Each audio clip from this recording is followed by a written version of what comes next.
I never forget what Killer Mike said.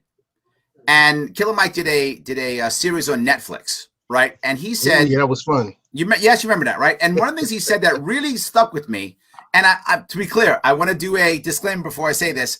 I am not advocating for any type of segregation. I'm just explaining what he said.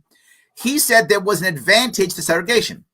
And the advantage was there had to be black businesses because you couldn't go to the white ones, right? So the advantage of segregation, there had to be a black shoemaker. There had to be a black guy who owned a diner. There had to be, black lawyers and black doctors because you couldn't go to the white ones. There were segregation laws. So by default, it forced the black communities to create their own communities by default.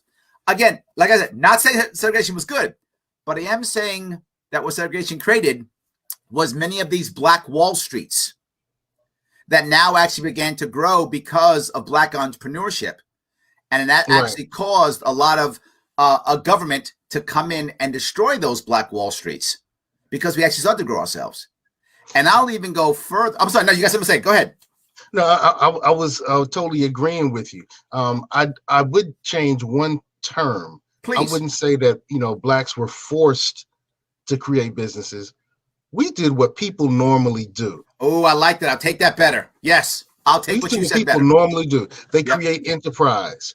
They create things. And so we did what people normally do under a discriminatory, segregated situation where we're always under a threat of violence if we seemed uppity, but we still did great things. Now, we can talk about that with my family, because on my father's side of the family, my grandfather did a lot of things in a segregated area, and he had a great business, had a lot of land, and whites and blacks were able to go to his stores and, work with his businesses. Now, the blacks couldn't go to the white stores and businesses, but it's so it was an open way for the whites, generally the whites at that time. But we did work together, not because we were forced to, because that's what people generally do.